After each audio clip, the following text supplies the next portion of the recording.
Putin ally says nuclear weapons must be used to strike NATO countries.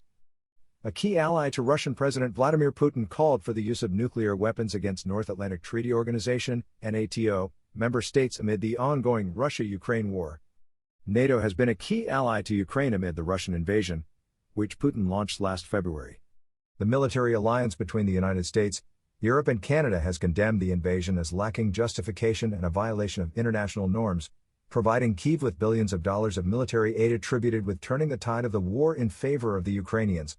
But this military aid has long sparked condemnation from Moscow, which equates this support to participation in the war and has frequently warned about consequences for the West as it sends Ukraine more powerful weaponry. The latest threat against the West came from Vladimir Solovyov, the host of Russian state TV's Evening with Vladimir Solovyov. Solovyov and other Russian state TV hosts have largely towed the Kremlin line amid the war, as Russian lawmakers cracked down on dissent.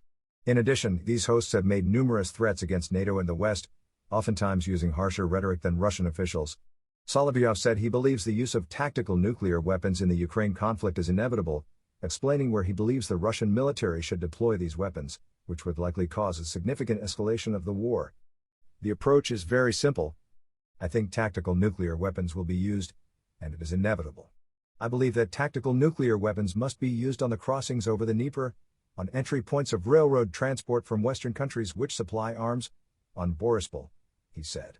Solovyov continued to say that Russia should use nuclear weapons against places where Western equipment is being stored to be used by Ukrainian soldiers in countries such as Poland, Germany, and Slovakia, as well as places where Ukrainians are being trained, even if those areas are in NATO countries.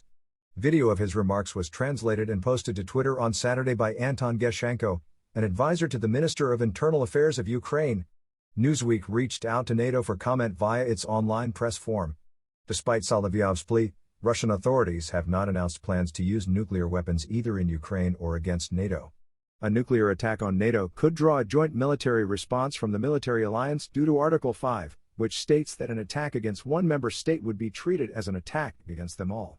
His remarks come after Russian Foreign Ministry spokesperson Maria Zakharova issued a statement about whether Moscow would deploy nuclear weapons.